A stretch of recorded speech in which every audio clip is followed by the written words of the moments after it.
juz belum, tapi sudah ada yang baca Quran ya. Ada yang sudah bersedekah pagi ini? Sudah. Ada yang sudah takziah pagi ini? Belum. Ada yang sudah silaturahim ke tetangga ibu pagi ini? Belum. Jadi teringat, masya Allah, Abu Bakar, ya, Abu Bakar As-Siddiq, ketika Rasulullah Sallallahu Alaihi Wasallam bertanya kepada Abu Bakar dan beberapa para sahabatnya, kata Rasul, siapa yang pagi ini sudah tilawah Quran? Abu Bakar tunjuk tangan. Saya. Siapa yang tadi malam tahajud? Kata Rasulullah. Abu Bakar tunjuk tangan pula. Siapa yang pagi ini bersedekah? Abu Bakar. Tunjuk tangan lagi gitu ya. Siapa yang hari ini sudah bertakziah? Abu Bakar tunjuk tangan. Siapa yang sudah silaturahim ke tetangga? Abu Bakar tunjuk tangan. Masya Allah. Walakal jannah, kata Rasulullah. Wahai Abu Bakar, bagimu surga. Masya Allah. Ya, baik ibu-ibu sekalian, alhamdulillahirabbil alamin. Alhamdulillahilladzi hadana li hadza wa ma kunna linahtadiya laula an hadanallah. Asyhadu an la ilaha illallah wa asyhadu anna Muhammadan abduhu wa rasuluhu la nabiyya ba'd. Allahumma shalli ala sayyidina Muhammadin wa ala alihi wa ashabihi wa man sara ala nahjihi ila yaumiddin, amma ba'du.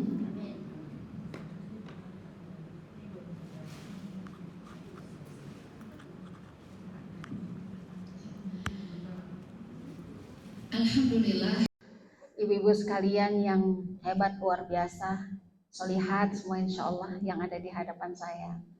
Mudah-mudahan duduknya kita di tempat ini menjadi jalan mudah kita untuk menuju jannah Allah Subhanahu wa Ta'ala. Amin ya Rabbal Alamin. Segala puji bagi Allah tentunya atas sempurnanya sejuta nikmat ya yang Allah berikan kepada kita, sehingga pada pagi hari ini menjelang siang di bulan yang Masya Allah ini adalah bulan Maulid ya ibu sekalian, di bulan yang dimuliakan oleh Allah Subhanahu wa Ta'ala, di mana di bulan ini lahir Nabi kita yaitu Nabi Muhammad Sallallahu Alaihi Wasallam. Mari kita bersolawat, Allahumma sholli ala Sayyidina Muhammad wa ala ali Sayyidina Muhammad. Mudah-mudahan kita kelak di akhirat mendapatkan syafaat beliau dan bisa bersama beliau di dalam surganya. Amin ya Rabbal Alamin. Baik ibu-ibu, hari ini kita mau bahas apa ya? Agar rezeki lancar ya, Masya Allah. Ini ada adik-adik dari rumah Quran mana nih? Al-Firdaus, rumah Quran Al-Firdaus.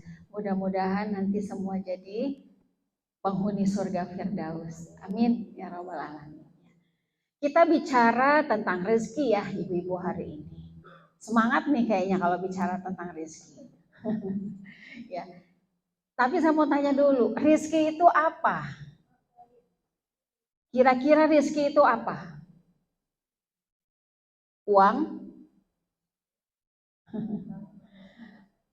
Apa itu makna rezeki? Sebelum kita bahas lebih dalam gimana caranya ya agar rezeki kita itu lancar terus-menerus, tapi kita harus tahu apa yang disebut dengan rezeki. Rezeki kita itu ibu-ibu tidak identik dengan uang, bukan.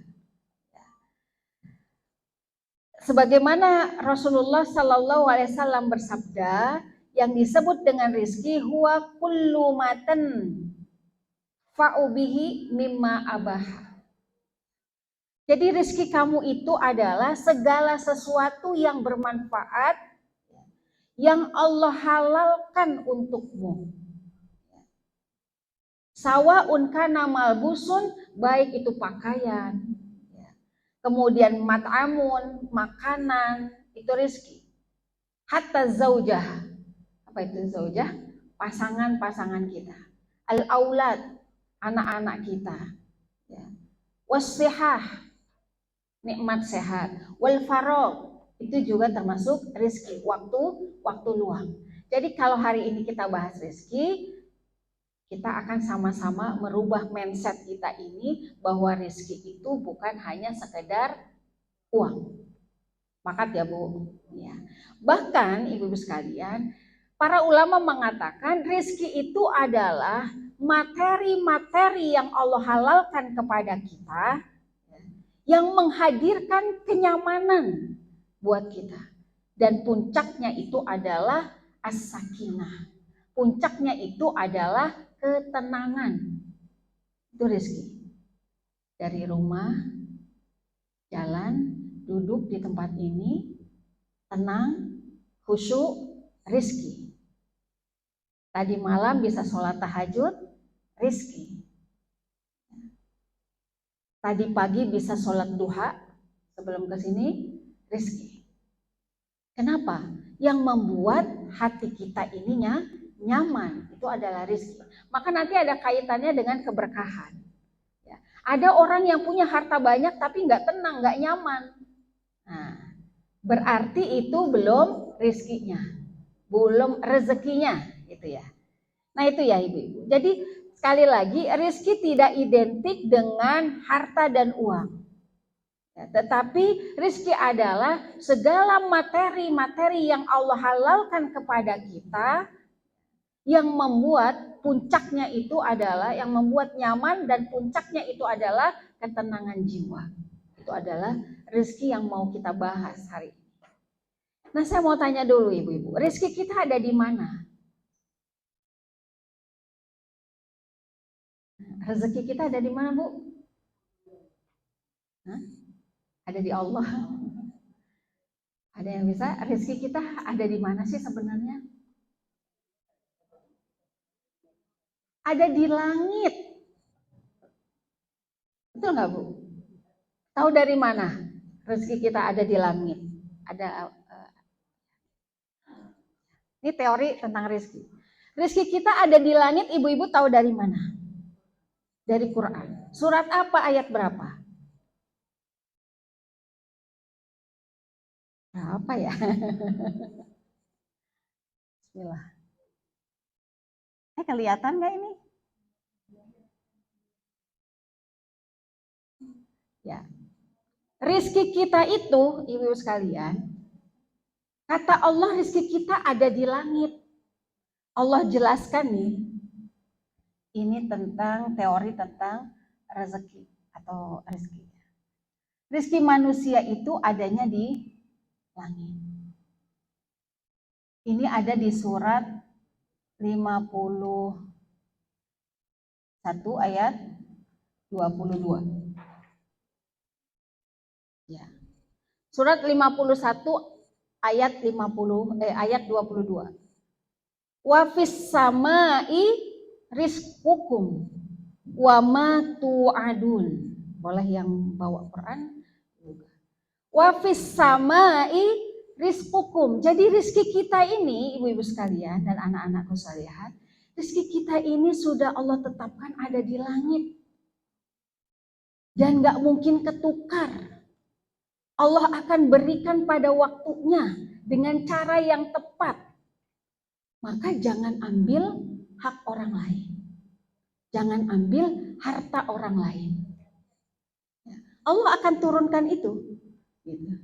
Surat Az-Zariyat ayat 22, betul? Wa fis sama'i rizqukum wa ma tu'adun. Tu'adun, jadi itu sudah Allah janjikan ibu-ibu sekalian. Jadi nggak perlu resah dengan rezeki kita. Cuma nanti kita harus tahu bagaimana cara menurunkan rezeki itu gitu. Ya, kalau sudah ditetapkan oleh Allah adanya di langit dan itu sudah janji Allah. Allah akan berikan dan rezeki itu nggak pernah ketukar. Jadi jangan pernah takut kehabisan rezeki. Ya. Jangan pernah takut nggak punya rezeki lagi dalam hidup ini. Nanti ada caranya. Nah ini. Dari langit Allah turunkan kemana? Ke bumi. Nah, di sini ada kita.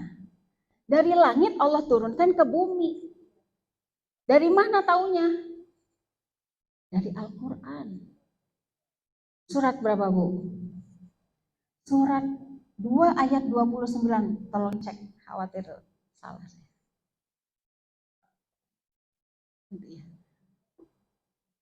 Ya, boleh dibaca yang ketemu? Rezeki kita ada di langit, Allah turunkan ke bumi. Di surat 2 ayat 29. Huwallazi khalaqalakum ma fil ardi jami'a. 29. Huwallazi khalaqalakum ma fil ardi jami'a. Jadi Allah yang menciptakan untuk kita semua apa yang ada di bumi. Nah itu, ini teori atau konsep tentang rezeki ya, Ibu.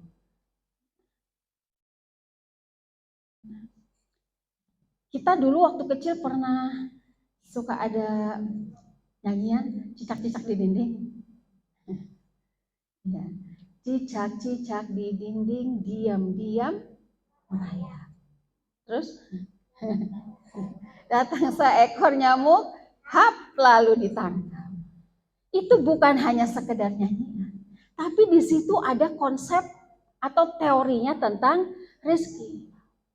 Cicak itu merayap di dinding, diam-diam merayap. Berarti merayap itu adalah bagian dari ikhtiar. Untuk mendapatkan apa, Bu? Makanan. Tiba-tiba datang seekor nyamuk. Nah tuh, nyamuk ini juga datang. Mencari apa? Mencari rezekinya. Jadi rezeki itu ada yang dicari dan ada yang datang dengan sendirinya. Nanti kita bahas gimana caranya supaya rezeki itu bisa datang sendiri. Wa yarzuquhu min haitsu la yahtasib. Bahkan dia datangnya tuh dari arah yang nggak pernah kita pikirkan. Dari arah yang tidak pernah kita sangka-sangka. Nah itu ya ibu-ibu, ini sedikit tentang teori rezeki. Kemudian rezeki itu banyak. Ya, rezeki itu banyak. Kalau sudah Allah turunkan ke bumi, Allah berikan rezeki itu, ya ayuhan nas, kata Allah. Di dalam surat Al-Baqarah 168. Allah turunkan surat Al-Baqarah 168. Ya ayuhan nas kulu mimma. Ya ayuhan nas kulu mimma fil ardi halalan wa thayyibah. Allah bilangnya tuh bukan ya ayyuhalladzina amanu, tapi ya ayuhan nas. Berarti Allah turunkan rezeki, Allah berikan rezeki kepada semua manusia. Baik yang beriman kepada Allah maupun yang selainnya. Nah itu. Jadi umum. Ya ayuhan nas.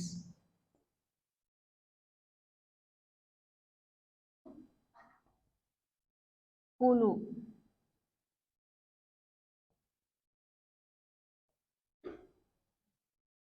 Ya ayuhan nas kulu mimma fil ardi.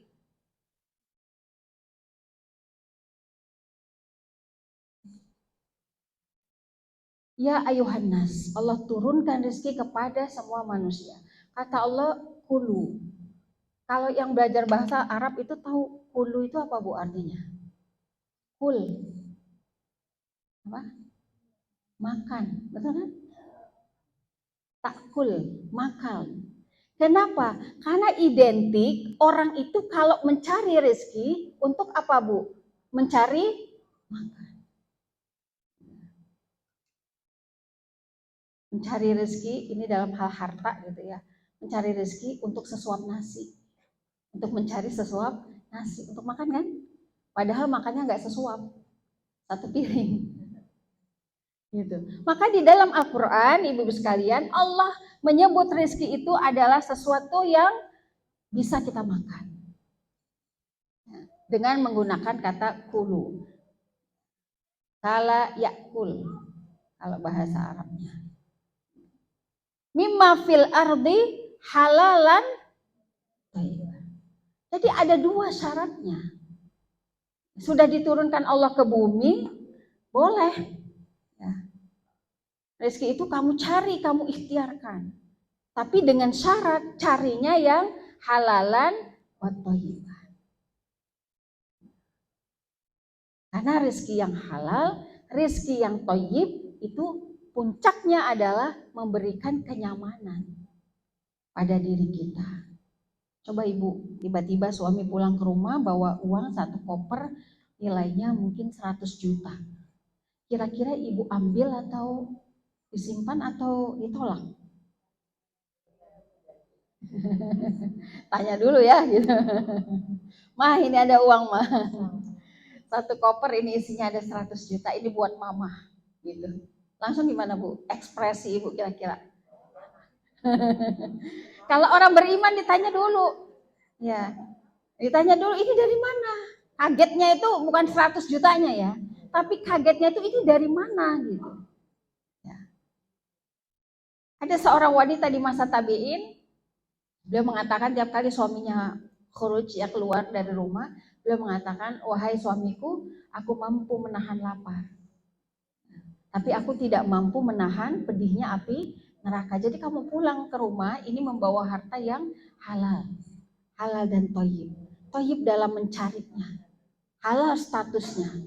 Mencarinya dengan cara yang baik. Jangan mencuri. Jangan merampas harta orang lain. Jangan mengambil hak orang lain. Kalau dalam makanan ibu-ibu sekalian, halalan wa thayyiban itu kita perlu makan yang halal tapi juga harus thayyib. Kacang itu halal ya, kacang tanah. Tapi bagi orang yang asam urat tinggi, ada yang nggak bisa makan kacang tanah, maka jangan dimakan. Jadi Masya Allah ya, setiap Allah menurunkan ayatnya, setiap Allah menurunkan firman-Nya, semua untuk kemaslahatan manusia. Maka kita harus pandangnya dengan cara pandang yang positif. Melinjo itu enak, emping itu enak, ya. Udang itu udang apa tuh? Udang bakar madu itu Bu, enak banget. Ya, cumi bakar madu enak banget, seafood itu enak semuanya. Tapi kalau untuk orang yang kolesterol tinggi itu nggak thayyib, maka tinggalkan. Itu semua datang dari Allah, itu rezeki dari Allah. Tapi Allah perintahkan kita carinya yang halal wa thayyib. Seluruh manusia, ya ayuhan nas. Kemudian di ayat berikutnya, Allah jelaskan lagi kepada kita surat 2 ayat 172. Tolong dicek. Ya ayyuhalladzina amanu. Nah, ayat 172.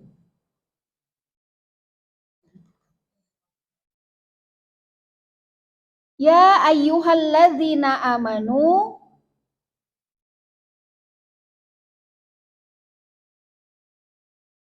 kulu ya min thayyibati ma razaqnakum. Kata halalnya dihilangkan. Kalau di sini tadi halalan wa thayyiban, kalau di surat Al-Baqarah 172 ini thayyib, tinggal thayyiban aja, halalnya enggak ada. Oh bisa Bu? Padahal seruannya ya ayyuhalladzina amanu. Kenapa thayyibnya dihilangkan? Karena orang beriman itu dia pasti sudah tahu masalah kehalalan. Dengan imannya itu dia bisa mengetahui mana yang halal, mana yang tidak halal. Tinggal lagi memilih yang thayyibnya ini. Karena untuk cari yang thayyib ini hubungannya dengan hawa nafsu.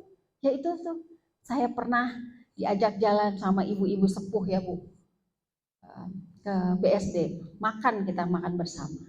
Ibu-ibu sepuh ini usianya kisaran 60 sampai 70 tahun. Bayangkan ya usia segitu. Begitu sampai di sana, saya aja yang masih muda, makannya sudah saya jaga gitu ya. Itu eyang-eyang, saya bilangnya eyang-eyang. Eyang-eyang itu segala rupa dimakan. Katanya gini, mumpung kalau sama ustazah boleh. Kalau sama anak-anak, saya jalan sama anak-anak, dibatasin katanya. Nggak boleh. Pesenlah itu ya, ikan peda, tuh, udang bakar, Waduh, pokoknya luar biasa tuh ibu-ibu. Ya, ya sudah saya bilang nggak apa-apa, ini kan halal saya bilang. Nah, tapi kalau toyib, nah, masing-masing kita berbeda ya, gitu. Ya, perintah Allah itu halal wa toyib. Kalau ini sekiranya tidak toyib, ya nggak usah. Gitu. Tapi nggak apa-apa Ustazah, sedikit aja, sekali-sekali. Soalnya kalau jalan sama anak-anak nggak boleh. Ya, ini mah jadi obat katanya gitu. Ya udah, sok atau ya saya ikutin gitu. Udah nggak apa-apa. Gitu. Sampailah kita selesai, pulang ke rumah. Sore ada yang telepon saya, Ustazah katanya, tadi saya pulang makan katanya, badan saya di sini pegal-pegal. Itulah saya bilang, Allah itu perintahkan kita untuk halalan wa thayyiban. Kalau nafsunya mah iya ya Bu, pengen orangnya. Penyakit itu sumbernya ada pada makanan. Gitu. Nah itu rezeki juga ya, rezeki dari Allah. Nah baik ibu-ibu sekalian yang dirahmati Allah Subhanahu Wa Taala, itu rezeki yang thayyib, ya. Rezeki yang halal. Sedikit teori tentang rezeki. Kemudian ada seorang ulama yang bernama Ibnu Hazm. Ya. Dia mengatakan kullu ni'matin la tuqarribu, ya, minallahi azza wa jalla wa hiya baliyah. Setiap nikmat yang Allah berikan kepada kita tapi tidak menjadikan kita dekat dengan Allah Subhanahu wa taala, maka itu baliyah, Ibu. Baliyah itu apa? La yanfa. Ya, gak ada manfaatnya. Itu hanyalah musibah. Termasuk tadi rezeki makan. Kullu ni'matin la tuqarribu minallahi azza wa jalla wa hiya baliyah. Setiap nikmat yang Allah berikan kepada kita namun tidak mendekatkan diri kita kepada Allah Subhanahu wa taala, maka itu akan menjadi musibah buat kita. Masuk teori yang kedua tentang rezeki yang barokah. Jadi bukan hanya sekedar mencari rezeki yang banyak, tetapi yang terpenting bagi kita bagaimana rezeki yang Allah titipkan kepada kita ini, ibu-ibu sekalian, menjadi berkah. Apakah rezeki yang berkah itu? Kira-kira apa Bu rezeki yang berkah? Ada yang bisa mendefinisikan? Kan kita bilang, ya carilah rezeki yang berkah. Ya. Rezeki yang berkah, berkah itu atau barokah itu artinya ziyadatul khair. Bertambahnya kebaikan kita. Jadi dengan rezeki yang Allah titipkan kepada kita, membuat diri kita ini semakin dekat dengan Allah Subhanahu wa taala. Itu syaratnya kalau rezeki kita mau terus mengalir. Maka carinya bukan kuantitas, tapi kualitas. Kualitasnya ya harus berkah, ziyadatul khair, bertambahnya kebaikan kita. Makanya kenapa seorang suami ketika dia mencari nafkah, ya, diperingatkan oleh Allah, dipesankan oleh Allah, carilah nafkah yang halalan wa thayyiban. Karena pada yang halal, pada yang thayyib itu ada keberkahannya. Kalau dicari yang halalan wa thayyiban, dia berikan kepada keluarganya, dimakan oleh istrinya dan anak-anaknya, maka rezeki itu menambah kebaikan atau kesolihan istri dan anak-anaknya, itu berarti barokah. Makanya kita perlu koreksi kadang-kadang ya ibu-ibu. Kadang waktu kita perlu koreksi. Kenapa doa kita ini belum dikabul sama Allah? Kenapa anak-anak kita masih sulit? Disuruh ibadah, disuruh baca Quran. Kenapa suami kita juga sama? Bahkan diri kita sendiri. Kenapa kita ini kalau mau ibadah itu males-malesan? Godaannya banyak. Entar-entarnya banyak. Bisa jadi, mungkin ada rezeki yang masuk dalam jiwa kita, dalam diri kita ini yang Allah gak ridho. Mungkin cara mendapatkannya, mungkin cara kita memakainya, menggunakannya. Dalam satu hadis arba'in ya disebutkan, ada seorang rajulun berdoa, dia pulang dari safar, pakaiannya lusuh, rambutnya kusut, dia berdoa di samping Rasulullah Sallallahu Alaihi Wasallam. Kemudian doa itu didengar oleh Rasul. Dia menengadahkan tangan begini, ya Rob, ya Rob, banyak sekali doanya. Kemudian dilihat oleh Nabi, wahai fulan, kata Nabi, bagaimana doamu itu mau dikabulkan? Sementara pakaianmu yang kamu pakai, kamu beli dari harta yang haram. Makanan yang kamu makan, ya, kamu beli juga dari harta yang haram. Malayustajabah, kata Rasul. Itu nggak mungkin dikabulkan. Makanya penting bagi kita, ibu-ibu sekalian, setiap rezeki materi uang ini ya, kalau ini uang yang Allah titipkan kepada kita, itu penting bagi kita untuk membersihkannya agar rezeki kita terus mengalir. Ya. Kita mendapatkan sesuatu dari mana saja, kapan saja, berapapun yang kita dapatkan, biasakan kita untuk mengeluarkan hak orang lain 2,5%. Wallahi, demi Allah, itu kalau kita lakukan, ibu-ibu sekalian, maka Allah akan merawat harta kita. Maka Allah akan memberikan dunia kepada kita. Dapatnya cuma 100.000 misalnya, keluarkan 2,5%-nya. Niatkan itu sebagai sedekah. Dapatnya 50.000 misalnya, ya, keluarkan, niatkan itu sebagai sedekah. Maka insya Allah, Allah akan merawat rezeki kita, akan terus mengalir, nggak pernah putus. Seperti itu. Coba ini menjadi kebiasaan kita ya. Bahkan Allah akan memberikan dunia untuk kita. Jadi jangan nunggu, kalau zakat memang ada aturannya ya. Nunggu mencapai nisab, nunggu 1 tahun atau 1 hal. Tapi kalau sedekah, ibu-ibu sekalian, setiap kali kita menerima pemberian yang wujudnya adalah uang misalnya, maka niatkan keluarkan sedekahnya, niatkan sebagai sedekah, ya, agar rezeki kita itu semakin barokah. Barokah itu terus menerus, nggak pernah putus. Punya baju baru, baju lama keluarin. Ada yang nyimpen. Punya jilbab baru, jilbab lama keluarin. Begitu. Ya. Punya tas baru, tas lama keluarin. Begitu nggak Bu? Kalau seperti itu, maka siklus itu akan sehat. Gitu. Kita aja nih makan, setiap hari kita makan ya. Metabolisme tubuh kita supaya sehat kan begitu. Habis makan, nanti diolah di pencernaan kita, kemudian dikeluarkan. Bayangkan kalau kita tidak pernah mengeluarkan ya sari makanan yang sudah kita makan. Apa Ibu yang akan kita rasakan? Sakit. Orang yang nggak pernah bersedekah, orang yang nggak pernah mengeluarkan zakat, nggak pernah berinfak, hatinya sakit. Maka jadikan ini sebagai kebiasaan kita, insya Allah. Kapan aja tiba-tiba dapat bonus misalnya ya suami, jangan lupa 2,5%. Atau berapa aja lah, kasihkan ke sana, terserah Ibu. Maka demi Allah, Allah akan merawat rezeki kita. Nah itu.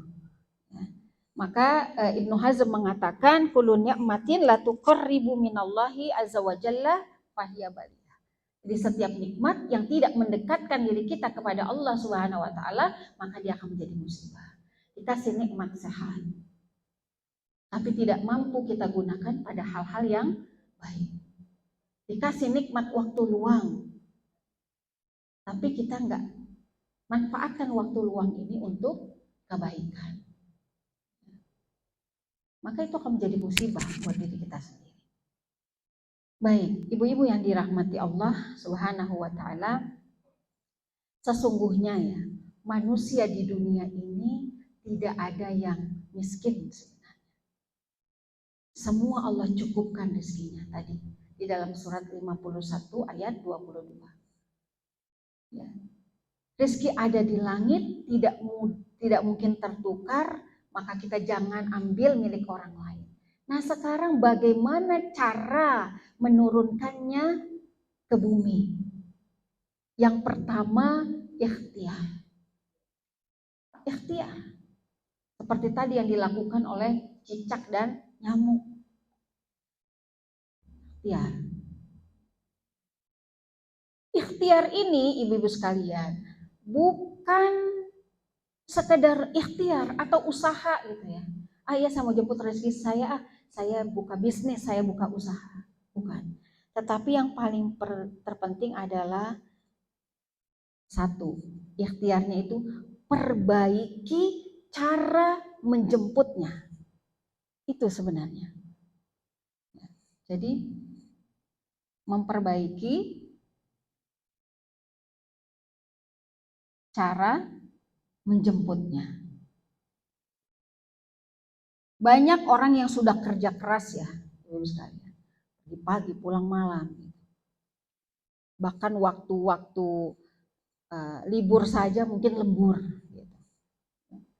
Tetapi tidak pernah merasa cukup. Apa yang salah? Ikhtiarnya sudah.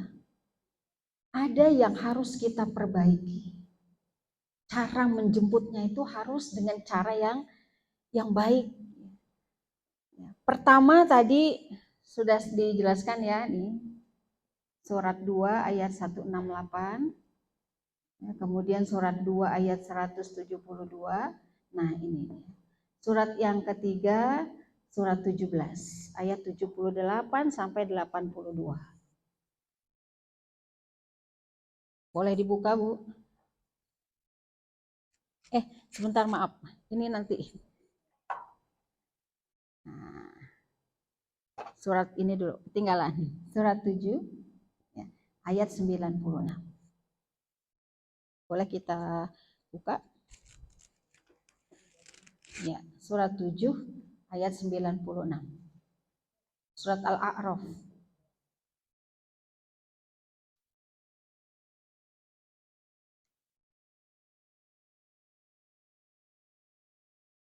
Ya. Allah Subhanahu wa taala berfirman, "Walau anna ahlal qura amanu wattaqau lafatahna 'alaihim barakatim minas sama wal ard walakin kazzabu fa akhadnahum bima kanu yaksibun." Boleh dibaca terjemahnya satu orang? Boleh?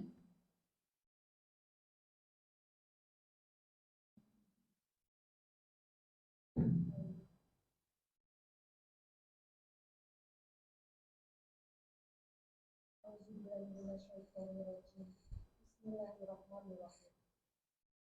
Dan sekiranya penduduk negeri beriman dan bertakwa, pasti kami akan melimpahkan kepada mereka berkah dari langit dan bumi.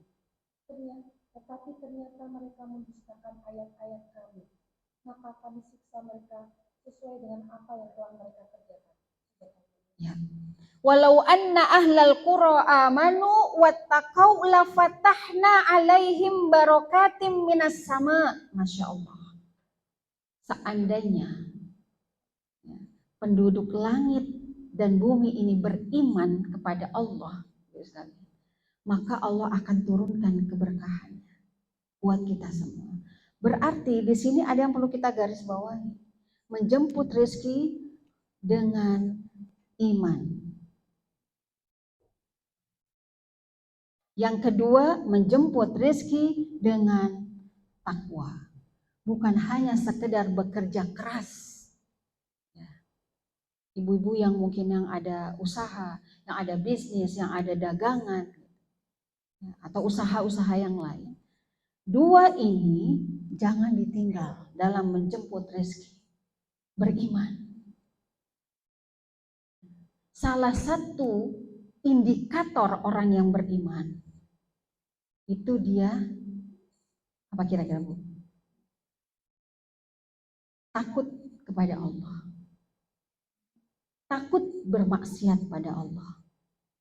Maka cara menjemputnya tadi jangan gunakan cara-cara yang haram. Tapi pakai iman. Kalau mau korupsi, ingat, oh ya, ada iman.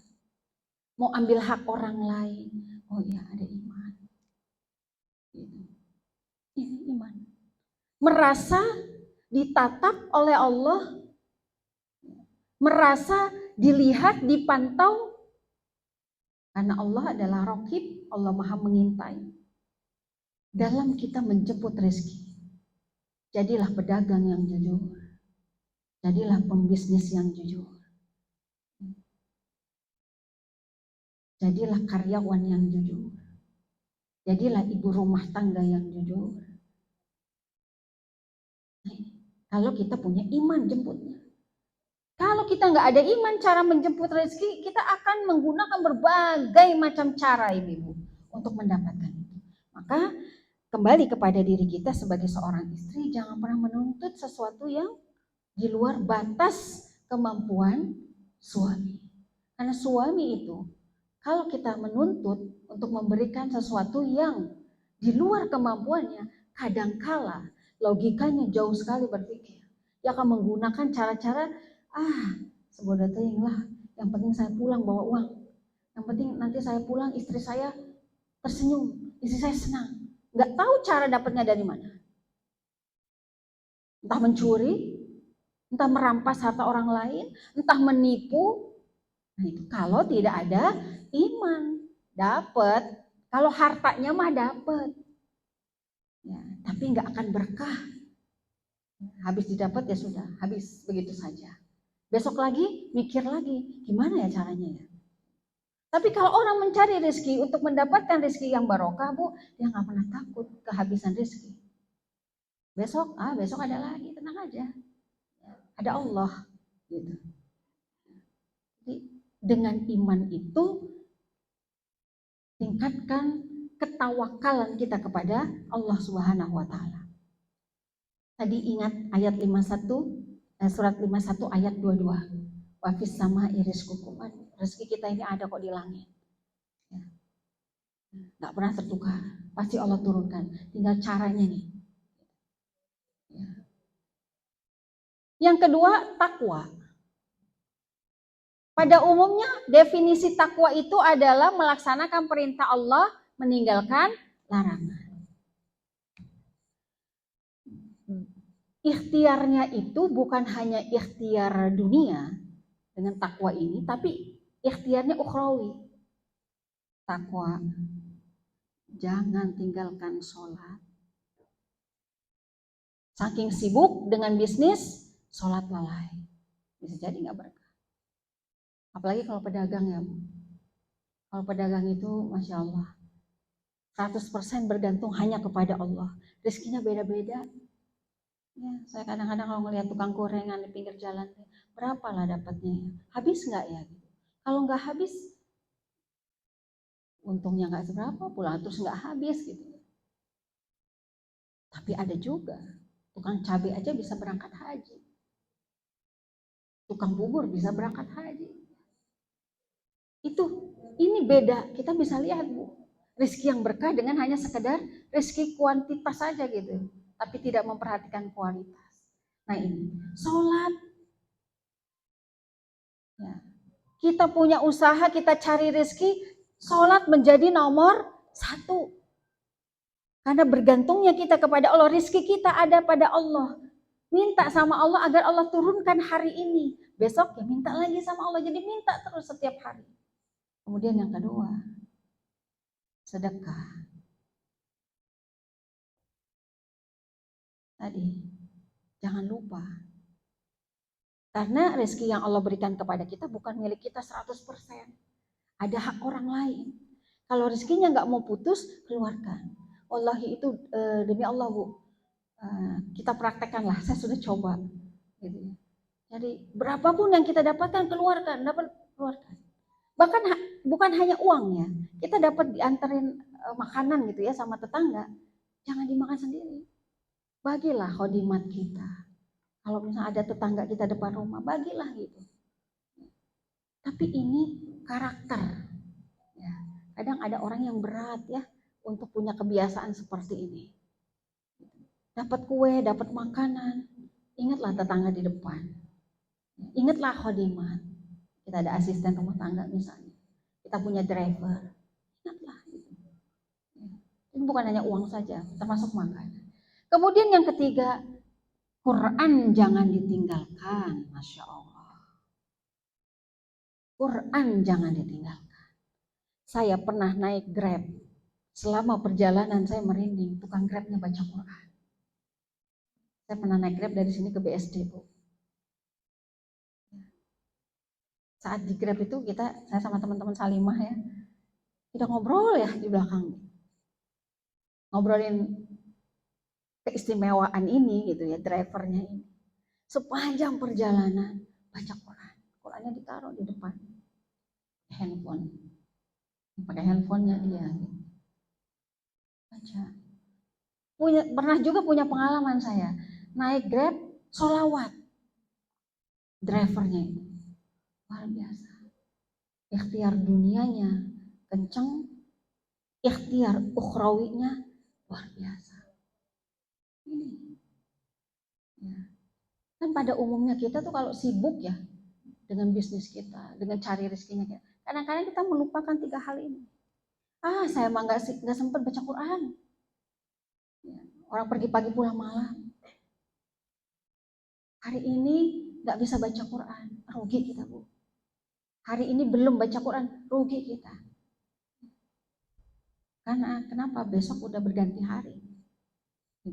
Jadi jemputnya tuh dengan cara ini. Sholat, ya, sedekah, baca Qurannya dikencengin. Ya, orang yang jualan, pernah ya saya ketemu di mana lah gitu. Orang yang jualan, saya bilang gini, coba deh Mbak, kalau jualan itu nggak perlu kita pakai jimat-jimat. Di toko itu dipasangin apa sih, jimat-jimat lah kayak gitu ya, supaya penglaris dan lain sebagainya, nggak usah. Saya bilang setiap Jumat gratisin orang makan. Gitu. Tuh tukang soto tuh ada di komplek pajak sana di Pondok Aren. Gitu. Jangan takut nggak dapat rezeki. Insya Allah jualan dari Senin sampai Kamis bisa menutupi itu semua. Ya, operasional dan modal dan lain sebagainya. Tiap Jumat. Ya, jadi Jumat makan gratis. Pernah juga saya kunjungan ke daerah Cilegon, ibu-ibu. Ya. Daerah Cilegon. Ada orang yang jualan. Ada orang yang jualan. Kemudian dia menggratiskan makanannya setiap hari Jumat. Akhirnya apa yang terjadi? Dari yang tadinya sedikit tuh usahanya kecil, sekarang itu dia sudah punya 8 cabang. Masya Allah. Saya sama teman-teman Salimah tuh kan sering banyak kegiatan. Jadi saya dilihatkan oleh orang-orang hebat gitu. Kemudian ada teman saya juga. Dia yang jual ini Bu nih pisang 26 cm itu ya dulu ya. Namanya pisang tanduk yang panjang itu loh Bu. Ini yang di depan sini nih. Depan apa namanya? Star Mart. Oh, Family Mart. Itu murid saya. Ngaji sama saya tiap minggu. Datang, baru punya 1. Tokohnya di situ. Ngaji. Begitu udah repot kali ya dengan bisnis, kok nggak pernah datang lagi ngaji? Terus saya tanya, iya Ustazah, saya sekarang lagi repot, lagi pengen buka cabang, sekian gitu. Ya, terus saya nasihatin, saya berikan ya arahan lah ya sedikit. Jangan lupa dengan yang memberi rezeki, saya bilang. Gitu. Punya karyawan kan? Ada. Ya sudah, ngajinya jangan ditinggalin. Gitu. Akhirnya ya dia merasa bersalah ya karena 2 bulan gak datang ngaji. Padahal ngajinya setiap minggu tuh Bu. Terus akhirnya setelah saya bilang seperti itu, dia kembali lagi. Sempat nggak datang sebulan, ya mungkin karena sibuk ya, saya maklumi. Terakhir telepon saya, Ustazah, Alhamdulillah. Sekarang saya sudah punya 8 cabang di Bintaro. Masya Allah, itu tuh Bu, yang pisang itu nyata, murid saya sendiri. Sesibuk apapun kita, jangan tinggalkan taklim, jangan tinggalkan pengajian, jangan tinggalkan duha, jangan tinggalkan sholat, jangan tinggalkan sedekah, jangan tinggalkan Quran. Waktu kita 24 jam Bu, masa iya duduk di taklim 2 jam? Gak bisa, maksimal itu ya 2 jam. Ibu duduk di sini, ternyata ada hal lain yang kita nggak pernah tahu dengan caranya Allah. Ternyata Allah tuh memberikan rezeki yang luar biasa berkah buat keluarga kita. Karena apa? Karena kita duduk di tempat ini. Masya Allah. Tuh. Jadi beda ya. Kita tuh sulit kalau mau pakai hitungan kalkulator. Rezeki Allah itu la yahtasib, gak terukur. Maka kata Allah, wa in ta'udu ni'matallahi la tuhsuha. Kalau engkau menghitung-hitung nikmatku, maka aku engkau tidak akan pernah bisa menghitungnya.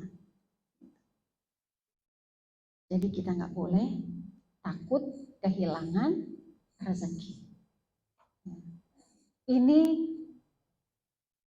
caranya. Kemudian yang berikutnya di surat 17 tadi 78 sampai 82. Nah, ini kisah ya. Boleh yang sudah ketemu? Ya, surat 17 ayat 78 sampai 82. Tahu saya aja ya. Aqimis shalah lidulu kisyamsi ila ghasaqil lail. Wa Qur'anal fajri. Laksanakanlah sholat sejak matahari tergelincir sampai gelapnya malam. Yang dimaksud gelapnya malam apa Bu? Ya, dan laksanakan pula sholat subuh. Sungguh inna Qur'anal fajri kana masyhuda. Karena sungguhnya sholat subuh itu disaksikan oleh para malaikat. Ini hampir mirip ya, ini tambahan ayat. Jadi sholat subuh, sholat isya, sholat pada saat gelap. Ini pahalanya lebih banyak, lebih besar. Karena memang lebih berat. Sholat subuh itu berat. Sholat isya itu berat. Apalagi kalau harus berjamaah, jalan ke masjid.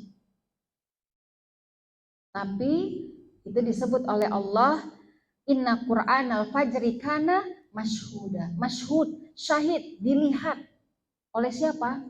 Malaikat. Maka kenapa ada sedekah subuh ya Bu? Karena sedekah subuh itu disaksikan oleh para malaikat. Bukan hanya disaksikan saja, tapi kita didoakan. Tiap pagi ada 2 malaikat yang turun ke bumi mendoakan. Nanti udah mendoakan kita, laporan ke Allah. Ya Allah, ini si fulan pagi ini sudah bersedekah, maka panjangkan rezekinya, lancarkan rezekinya. Ya Allah, ini si fulan bakhil, tidak mengeluarkan sedekahnya, maka tahanlah rezekinya. Nauzubillah. Ya, itu ya Ibu. Kemudian surat 73 ayat 1 sampai 20. Nah, ini juga cara kita, surat Al-Muzammil ya. Ayat 1 sampai 20. Ya, suratnya 73. Nah, surat Al-Muzammil. Ya ayyuhal muzammil umil laila illa qalila. Wahai pedagang, bangun malam. Ya. Wahai pembisnis, karyawan, apapun kita, ya, pekerjaan kita, bangun waktu malam. Qumil laila ila qalila nisfahu awing kusminhu qalila. Bangun aja sedikit atau lebih sedikit dari itu. Maksudnya apa? Bisa tengah malam atau lewat atau sepertiga malam. 2 rakaat cukup. Kalau nggak bisa 8 rakaat. Auzid alaihi warattilil Qur'ana tartila. Kemudian tambahin sedikit dengan baca Quran. Tunggu. Inna sanulqi alaika qaulan tsaqila. Sesungguhnya Allah akan menurunkan perkataan yang berat kepadamu. Nah, ini ayat diturunkan oleh Allah Subhanahu wa taala kepada nabinya, tapi sifatnya umum. Untuk kita juga. Wahai Muhammad, bangun di waktu malam.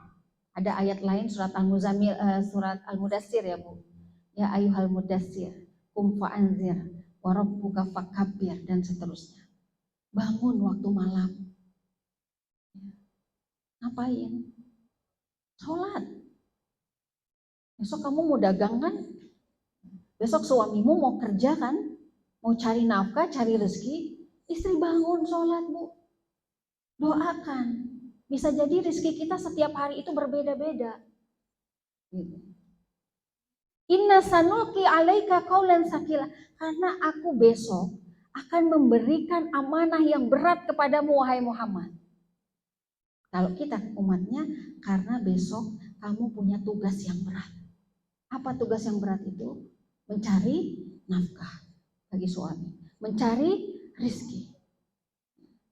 Ibu-ibu yang punya usaha catering misalnya, atau yang jualan online, itu juga termasuk.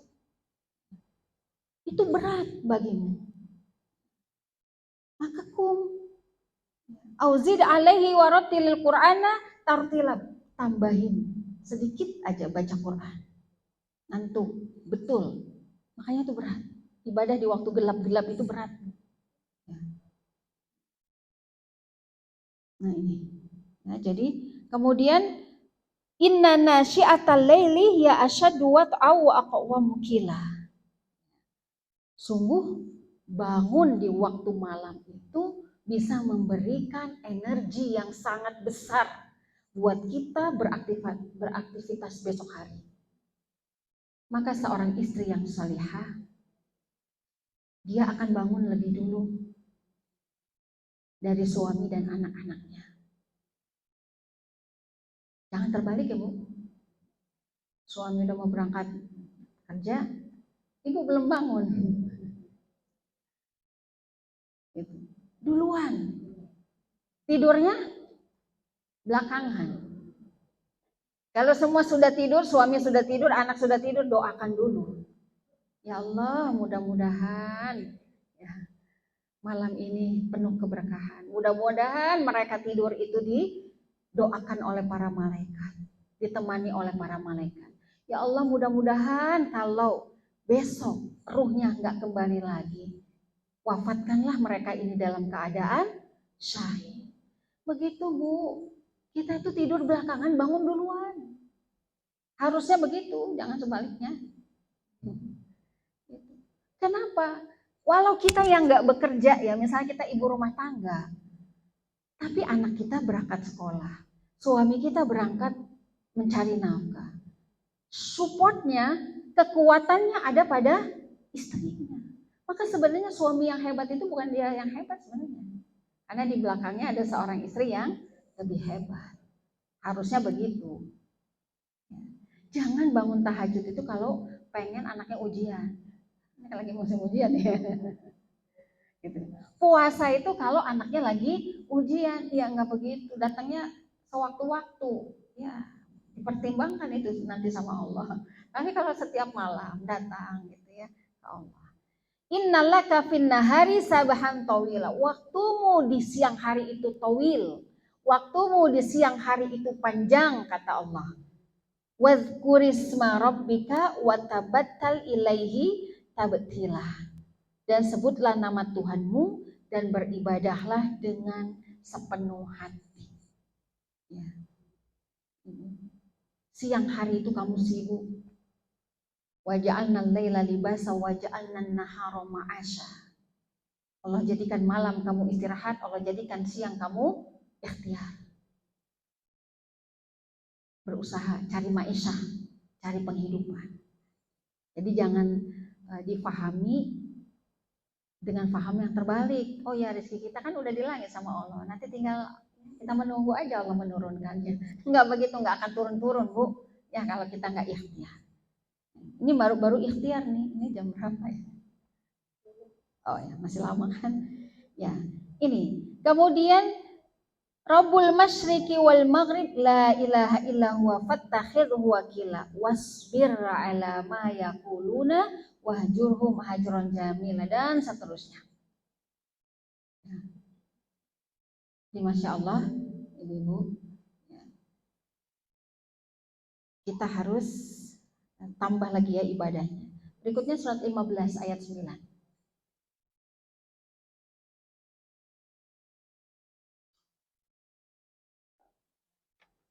Ya, surat 15 ayat 9.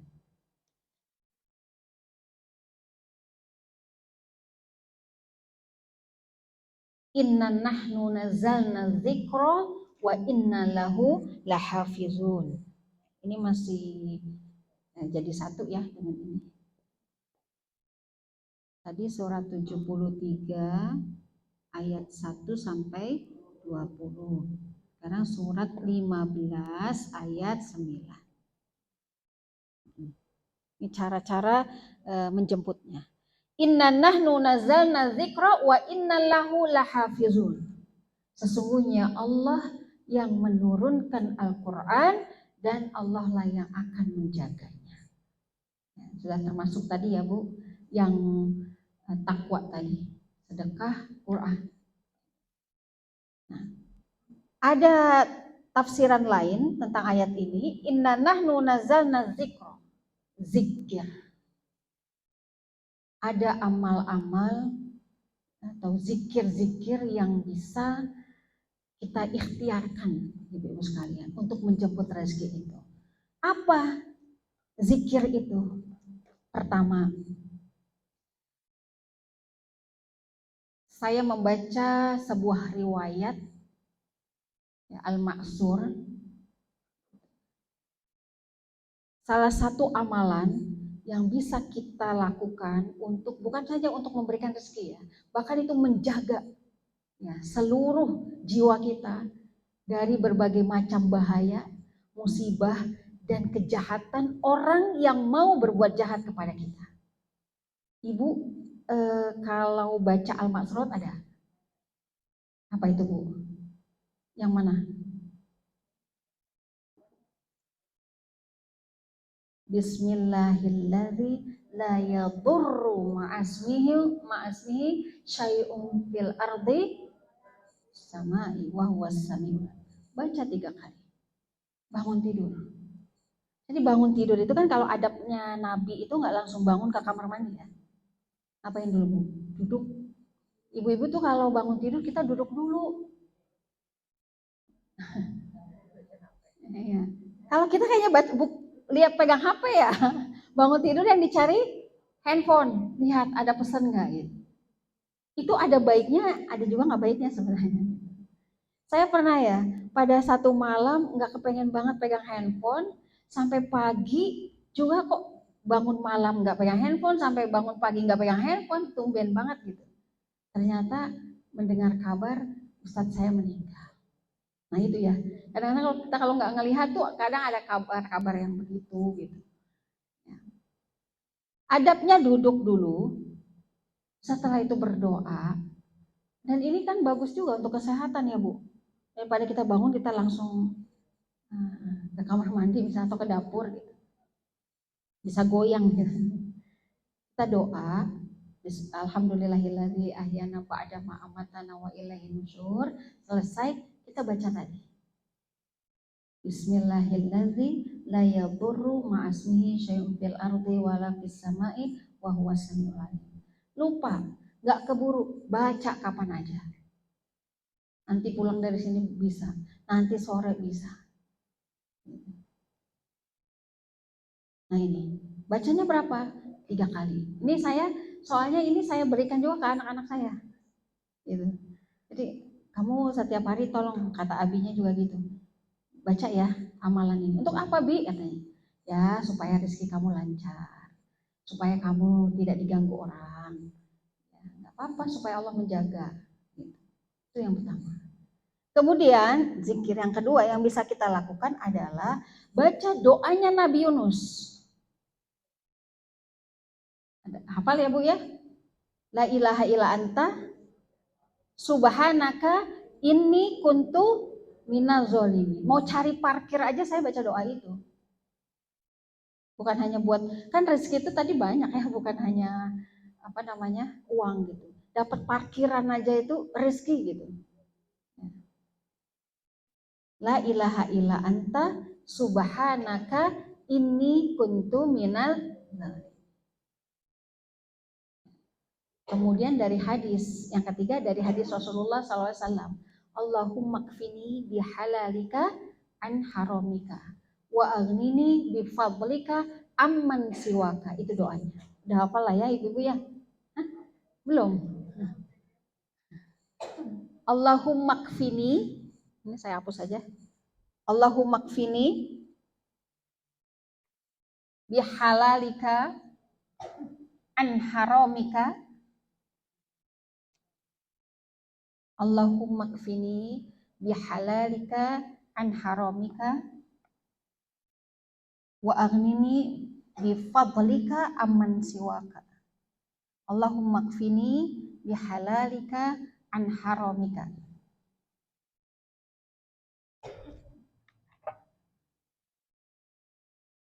Ya, ini doanya. Kalau ini hadis ya Bu, doa.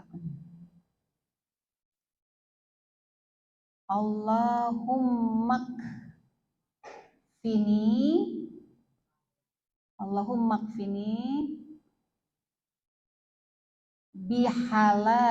an haramika wa aghnini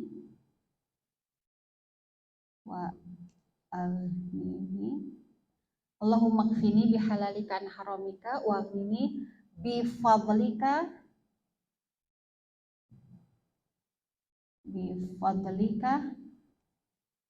amman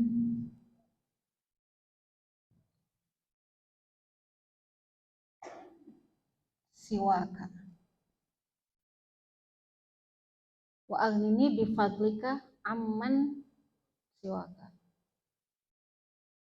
Ya Allah, cukupkanlah diriku dengan sesuatu yang halal dari yang haram.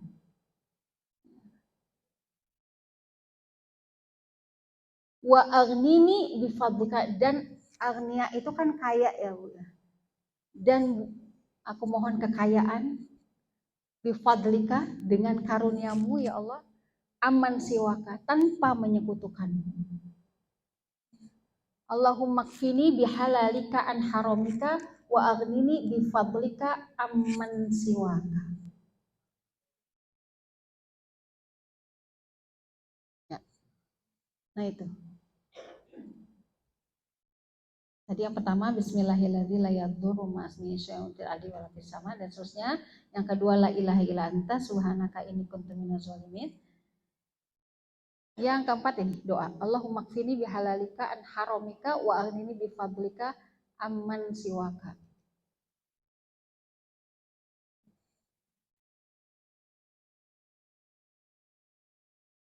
Ini kayaknya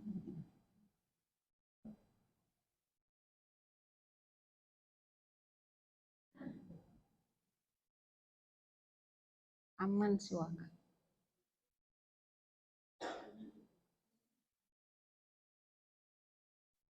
Ya, Allahumma kfini bihalalika an haramika wa aghnini bifadlika amman siwaka.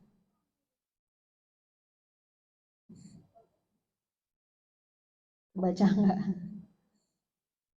Allahumma kfini, ya Allah cukupkanlah diriku dengan sesuatu yang halal dari yang haram, dan kayakanlah diriku dengan karuniamu, amman siwaka, tanpa menyekutukanmu atau tanpa selainmu gitu. Jadi kita minta sama Allah sesuatu yang halal dan minta karunia Allah, minta dibuat kaya tapi tanpa menyekutukan Allah Subhanahu wa Ta'ala.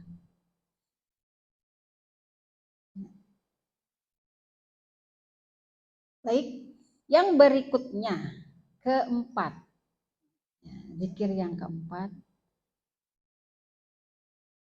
surat Al-Kahfi ayat 10, ibu-ibu hafal ibu-ibu ini ya. Surat Al-Kahfi ayat 10 ya. Tapi mulai di Rabbana atina min ladunka rahmah wa hayyi lana min amrina rasyada. Ya Allah, minta petunjuk dalam setiap urusan saya. Gitu. Ya. Rabbana atina min ladunka rahmah. Ya Allah, berikanlah rahmat kepada kami dari sisimu.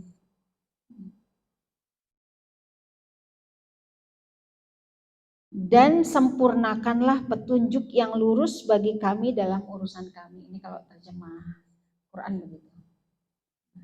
Jadi, ya Allah, berikanlah rahmat dari setiap ikhtiar yang kami lakukan. Begitu. Berikanlah rahmat dari setiap ikhtiar yang kami lakukan. Dan berikan petunjuk. Artinya agar kita itu mendapatkan bimbingan oleh Allah Subhanahu wa Ta'ala dalam berikhtiar. Rasyada.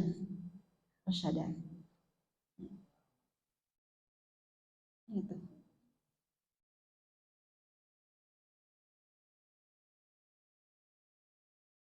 Baik. Kemudian yang berikutnya ibu-ibu dari poin yang ikhtiar ini, boleh dua lagi ya. Surat 51 ayat 18. Surat 51 surat Az-Zariyat ayatnya 18.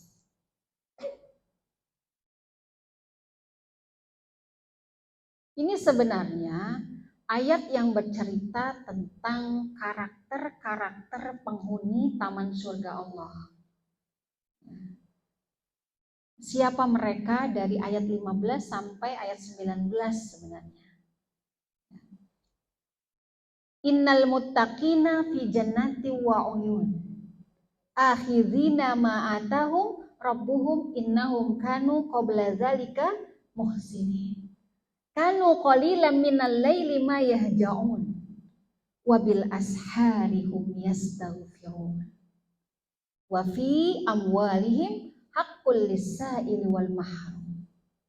Amalan berikutnya adalah di ayat 18-nya.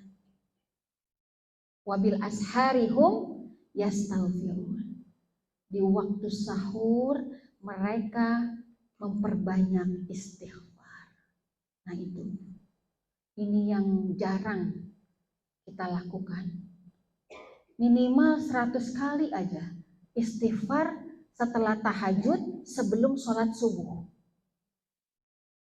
Nanti kalau ibu sudah rutinkan, akan ibu rasakan sendiri manfaatnya. Bahkan dengan begini saja Bu, bisa melunasi hutang-hutang kita. Tapi harus dengan keyakinan ya kepada Allah. Jadi yang terakhir dari ikhtiar ini adalah memperbanyak istighfar. Istighfar itu nggak perlu dihitung, ya istighfar 3 kali misalnya, nggak perlu gitu. Karena zikron kasiron perintahnya. Mengingat Allah itu ya sebanyak-banyaknya. Ya jadi wabil asharihum yastaghfirun, masya Allah. beristighfar di waktu sahir. Sahir itu artinya sahur. Ya, makanya kenapa sahur itu barokah. Ya, kenapa doa di waktu sahur sepertiga malam itu mustajabah. Termasuk istighfar. Kalau mau ditambah dengan sayyidul istighfar, ahsan, lebih bagus. La ilaha illa anta Allahumma anta rabbi la ilaha illa anta khalaqtani wa ana abduka wa ana ala ahdika wa wa'dika dan seterusnya. Itu boleh. Hadis Imam Muslim riwayatkan bahwa barang siapa yang membaca sayyidul istighfar dalam satu hari dan pada hari itu dia wafat, dakhalal jannah, maka dia masuk surga. Atau kalau misalnya kita mau biasakan setiap sholat ya Bu, baca sayyidul istighfarnya, nah itu lebih baik lagi. Gitu.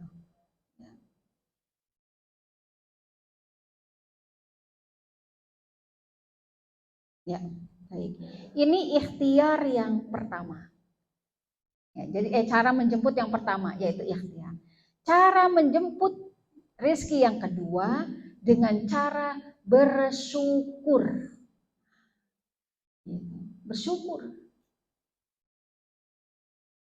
Maka kata Allah dalam surat Ibrahim ayat 7, la in syakartum la azidannakum wa la in kafartum inna azabi lasyadid. Kalau kamu mampu bersyukur dengan nikmat yang aku berikan kepadamu, dengan rezeki-rezeki yang aku titipkan kepadamu, maka aku akan tambah, kata Allah. Salah satu indikasi orang syukur tidak mengeluh. Bersyukur dengan yang banyak, bersabar dengan yang sedikit. Karena bersabar dengan yang sedikit itu juga merupakan tanda kita bersyukur kepada Allah.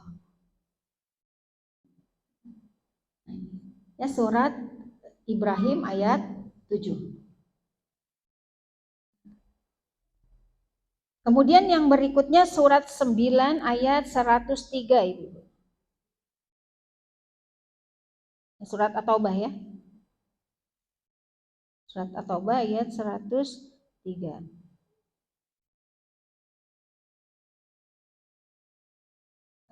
Ini cara menjemput yang kedua dengan bersyukur. Karena janji Allah Subhanahu wa taala dalam surat Ibrahim ayat 7, la in syakartum la azidannakum wa la in kafartum inna azabi lasyadid. Kalau kamu enggak pandai bersyukur, masih banyak ngeluhnya, masih terus merasa kurang, maka aku cabut nikmatnya. Alhamdulillah. Yang kedua surat At-Taubah 103. Ada yang mau baca Bu, silakan. Gantian dengan saya.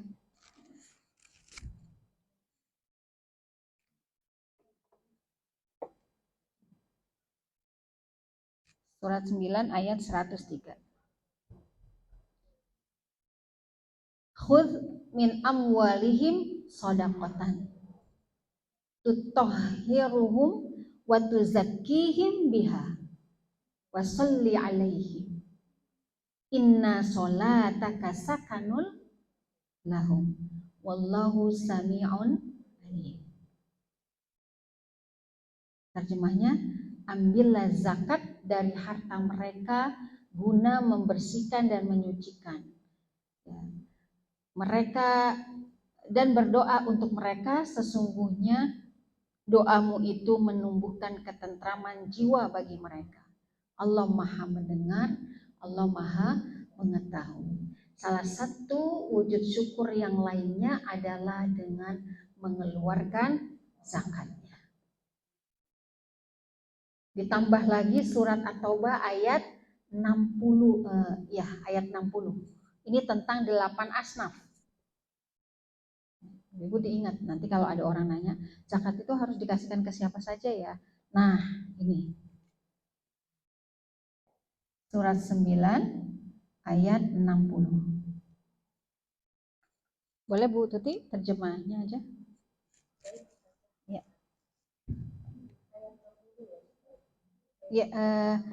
Ya, yang ayat 60.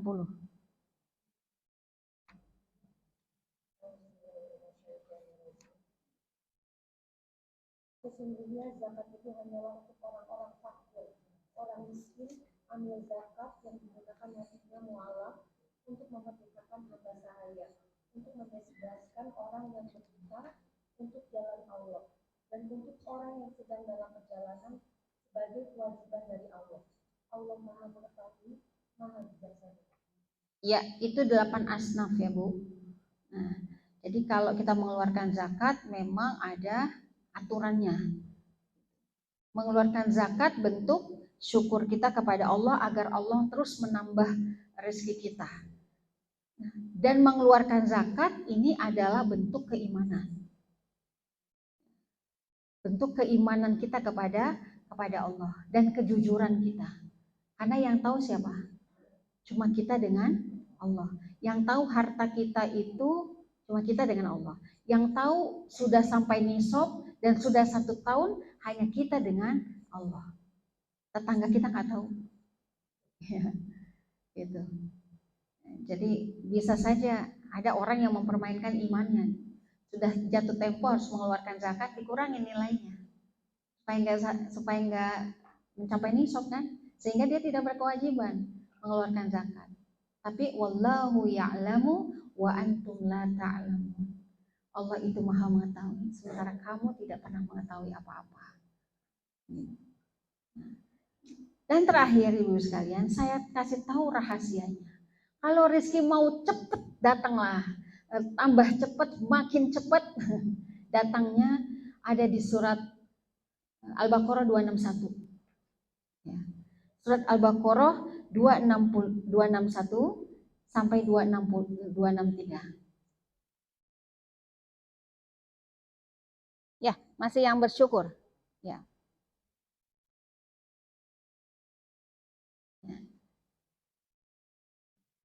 Jadi wujud syukur kita keluarkan zakatnya, ya. Kemudian kita keluarkan yang lainnya sedekahnya agar rezeki kita ditambah lagi sama Allah. Surat Al-Baqarah 261 sampai 263. Masalul ladzina yunfiquna amwalahum fi sabilillah kamasali habbatin ambatat sab'a sanabila fi kulli sumbulatin mi'atu habbah. Ya Allah, lipat gandakan. Wallahu yudha'ifu liman yasha wallahu wasi'un alim. Alladzina yunfiquna amwalahum fi sabilillah tsumma la yutbi'una ma anfaqu mannaw wala adza lahum ajruhum inda rabbihim wala khaufun 'alaihim wala hum yahzanun. Qaulun ma'rufun wa maghfiratun khairun min shadaqatin yatba'uha adza wallahu ghaniyyun halim. Kita bahas satu-satu. Mau ditambah rezekinya lagi, mau dipercepat, mau dilipat gandakan, maka pesan Allah kamu lakukan. Ayat 261. Perumpamaan orang yang menginfakkan hartanya di jalan Allah berarti berinfak. Seperti sebutir biji yang menumbuhkan 7 tangkai. Sedekahnya 1 Bu, tapi jadi 7 cabangnya, jadi 7 balasannya, jadi 7 ganjarannya. Kemudian pada setiap tangkai yang 7 tadi, dari masing-masing tangkainya ada 100 biji. Ini kalau 7 berarti berapa tuh? 700. Ini mah nggak usah dihitung beneran ya. Ini mah perumpamaan. Gitu. Berarti banyak gitu. Nah, Allah wallahu yudha'ifu liman yasha. Dan Allah yudha'if, Allah lipat gandakan maksimal buat kita liman yasha. Tapi bagi orang yang Allah kehendaki. Itu catatannya. Masalahnya kita dikehendaki nggak sama Allah. Maka tadi lalui dulu prosesnya tadi yang kita udah bahas dari awal. Cara-cara itu yang harus kita pakai. Agar kita dikehendaki oleh Allah untuk diberikan rezeki yang berlipat. Allah ridho. Wallahu wasi'un alim. Allah itu luas rezekinya. Allah Maha mengetahui. Jadi jangan khawatir kekurangan rezeki. Justru kita itu khawatir kalau rezeki harta insya Allah nggak akan kurang ya Bu selama kita berikhtiar. Tapi yang harus kita takutkan itu adalah pada saat kita ini udah nggak bisa taat lagi sama Allah. Na'udzubillah ya Bu. Saat kita ini udah nggak diberi hidayah lagi sama Allah. Saat kita udah nggak dikasih teman-teman yang baik. Saat kita udah berat melangkahkan kaki ke masjid. Saat kita udah berat membaca Quran. Itu yang kita harus nangis. Karena nilainya sangat mahal banget. Gak terukur. Di ayat 262, orang yang menginfakkan hartanya di jalan Allah, kemudian tidak mengiringinya apa yang dia berikan, yang dia infakkan itu dengan menyebut-nyebut dan menyakiti perasaan penerimanya, mereka memperoleh pahala di sisi Tuhan mereka. Tidak ada rasa takut pada mereka dan mereka pun tidak bersedih hati. Berinfak harus ikhlas. Betul Bu? Betul. Jangan disebut-sebut lagi. Itu kalau bukan karena saya. Hilang sudah. Ya, saya itu dulu nyekolahin, ada ya anak asuh yang saya sekolahin, sekarang udah kerja misalnya. Diceritain lagi. Kalau untuk motivasi, ya, supaya itu bisa jadi pelajaran buat orang banyak, boleh. Tapi kalau cuma hanya sekedar pengen cerita aja supaya dibilang orang hebat, ya, itu ya. Jadi jangan menyebut-nyebut lagi apa yang sudah kita berikan pada orang lain, apalagi menyakiti hatinya. Nah, disinilah kita perlu keridoan Bu. Menyakiti hatinya. Kadangkala kan kita itu baik ya sama orang, kadangkala orang baik sama kita. Tapi mungkin ada kalanya orang itu nggak suka dengan kita. Orang itu punya konflik dengan kita. Padahal dia dulu baik, kita sering bantu dia gitu kan. Tapi ternyata dia nggak baik, memfitnah kita misalnya. Ini ujiannya di sini Bu. Kadang-kadang amal kita rusak, sedekah kita rusak, infak-infak kita rusak pada saat begini. Pada saat orang yang kita bantu itu berbuat zolim terhadap kita. Itu ujiannya. Tapi Rasul menganjurkan kepada kita, hal jazaul ihsani illal ihsan. Kebaikan itu dibalas dengan kebaikan, keburukan kamu harus balas dengan kebaikan. Supaya Allah ridho. Susah ya Bu? Susah. Tapi bisa nggak? Dicoba. Harus tersenyum, harus berbuat baik kepada orang yang pernah menyakiti hati kita. Aduh, berat banget. Tapi lima yasha, kalau kita diinginkan sama Allah jadi orang baik ya, ingin jadi orang baik ya harus seperti itu. Berusaha. Nah, 263 qaulun ma'rufun. Perkataan yang tetap harus baik. Saat kita membantu dia lagi baik sama kita senang. Pada saat dia lagi nggak baik sama kita bantu dia, ya tetap kita harus senang juga membantu. Karena kita transaksinya bukan dengan si fulan, tapi kita sedang bertransaksi dengan Allah Subhanahu wa Ta'ala. Perkataan yang baik dan pemberian maaf itu lebih baik. Qaulun ma'rufun wa maghfirah. Daripada sedekah yang diiringi tindakan yang menyakiti. Wallahu ya, ghaniyun halim. Sesungguhnya Allah maha kaya. Allah Maha Penyantun, Allah Maha Pemaaf. Masa iya kita ini berat untuk memaafkan orang lain? Khawatir ya Bu, khawatir aja. Khawatir kalau kita ini hatinya tidak bersih, itu juga bisa menunda rezeki yang turun kepada kita. Bisa menunda keberkahan, pertolongan yang harusnya itu datang kepada kita, turun kepada kita, tapi karena hati kita masih kotor terhadap orang lain, tertunda itu semua. Na'udzubillah. Dan yang terakhir, Ibu sekalian, ikhtiar dan syukur tadi, saya tutup dengan kalimat yang tadi sudah saya sampaikan sebenarnya di awal. Kuncinya adalah setiap kali kita menerima pendapatan, berapapun, dari manapun, ya, coba kita keluarkan, niatkan sedekah karena Allah. Maka Allah akan merawat kita dan menjadikan rezeki kita tidak akan berhenti, insya Allah. Ini kita jadikan kebiasaan kita. Maka insya Allah Allah memberikan rezeki kepada kita min haitsu la yahtasib wa yarzuquhu min haitsu la yahtasib. Allah akan berikan rezeki kita dari arah yang nggak pernah kita pikirkan, dari arah yang tidak pernah kita sangka-sangka. Wallahu a'lam bishawab. Mudah-mudahan ini menjadi nasihat buat diri saya, juga kita semuanya. Mari sama-sama kita perbaiki hubungan kita dengan Allah Subhanahu wa taala agar rezeki itu terus mengalir kepada kita tanpa batas sampai nanti ajal menjemput kita kembali kepada Allah dalam keadaan husnul khatimah. Amin amin ya rabbal alamin.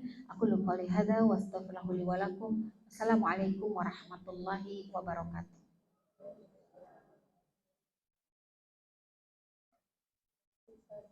Enggak. Ibu MC, mic-nya mati ya. Terima kasih Ustazah, Masya Allah. Temanya bagus sekali. Insya Allah kita makin dicintakan Allah ya, dan dapat kita amalkan. Amin amin. Ada sesi tanya jawab. Boleh, silakan. Langsung aja mic-nya ke sana dulu. Siapa yang mau bertanya? Atau mau sharing, punya pengalaman? Ya, Waalaikumsalam.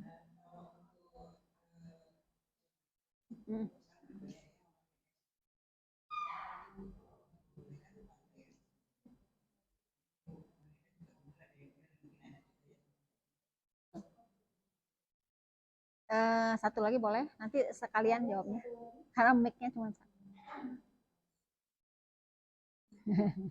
Lewat.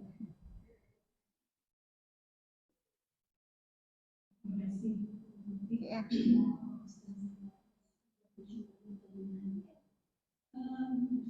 Mungkin global ya. Misalnya tadi bilang di surat 51 ayat 22 memberikan rezeki kepada manusia. Kenapa ya banyak kasus kelaparan, kemiskinan yang muncul di dunia. Sedangkan kita tadi Ustazah mengatakan benar ayat 51 surat 51. Dan yang kedua Ustazah, saya berpikir Ustazah bilang kan meningkatkan iman dan takwa. Kita flashback di zaman Rasul, Ya. saya mau bertanya. Kita tahu Khalifah Ali tersebut dan anaknya Ali luar biasa imannya. Tapi kenapa kehidupan mereka rezekinya itu terbatas? Itu aja saja. Terima kasih. Ya.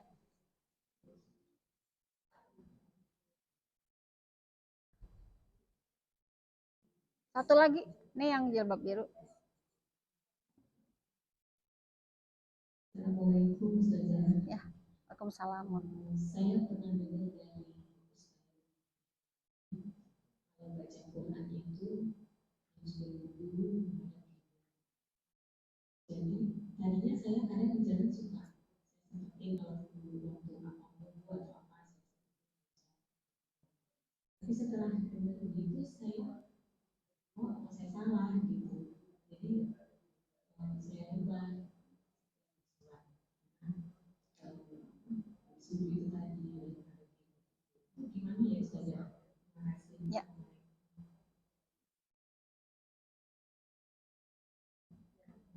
Ucut. Ya, waalaikumsalam warahmatullahi.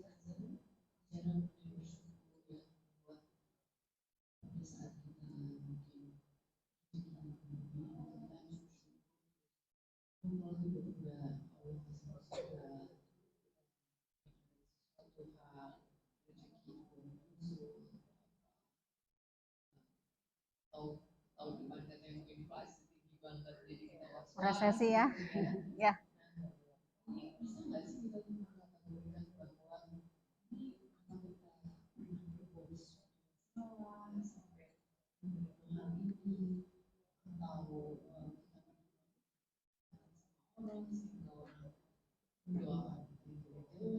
terus udah gitu apa ya, apakah ini kayak musibah ini suatu hal kayak apa ya, kita dapat punishment gitu, dapat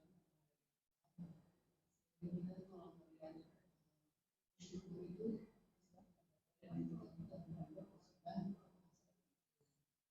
Ya. Seru. Langsung. Ya. Saya coba jawab ya pertanyaan Ibu Nini. Ya, Ibu Nini. Terkait dengan sedekah atau sedekah ya ibu-ibu sekalian. Sedekah itu perintahnya umum. Ya. Tetapi caranya itu ada manajemen. Ada manajemen sedekah. Apa manajemen itu? Salah satunya adalah berikanlah hartamu itu kepada orang soleh yang membutuhkan. Utamakan dulu orang soleh. Ukuran kesolehan itu apa? Sholat. Udah itu aja. Kan kita bisa lihat ya. Kira-kira ini simpulannya sholat enggak sih atau tidak gitu. Jadi seperti itu. Agar yang kita berikan itu efeknya bisa langsung kembali kepada kita. Walaupun kita nggak menuntut ya, kita nggak berharap gitu. Tetapi kita mendahulukan orang soleh yang membutuhkan daripada orang yang ya dalam kategori dia belum soleh lah ya seperti itu, maka itu lebih utama gitu. Kita mendahulukan orang yang soleh.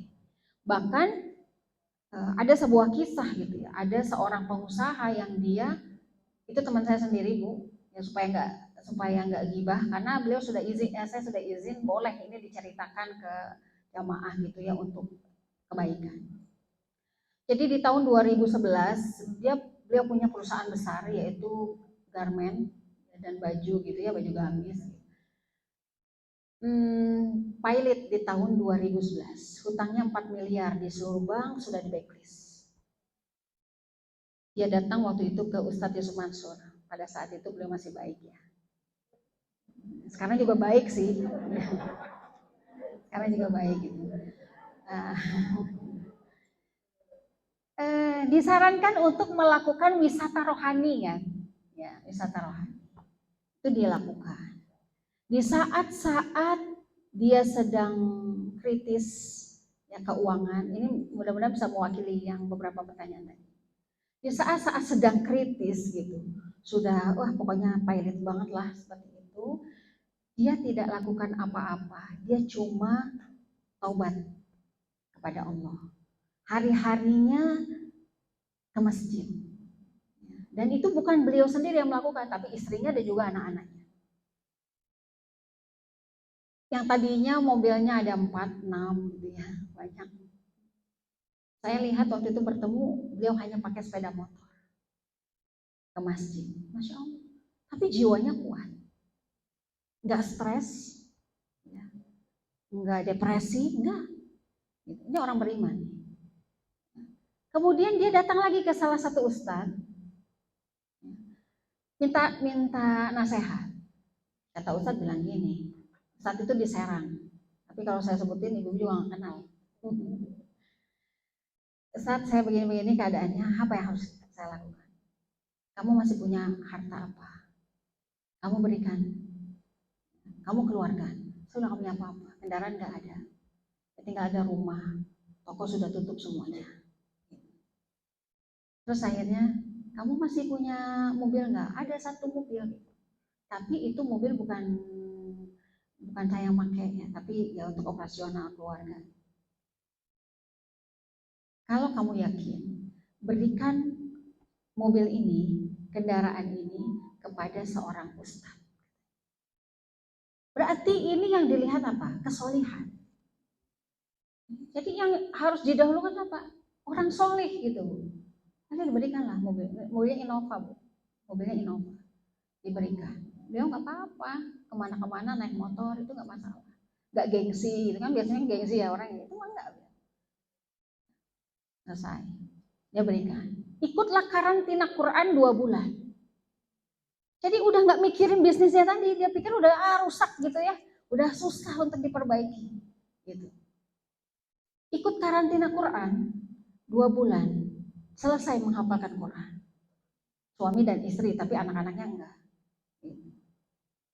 Setelah itu dia panggil orang lain, ikhtiar dunianya, dia panggil orang lain untuk apa? Untuk memperbaiki manajemen perusahaan.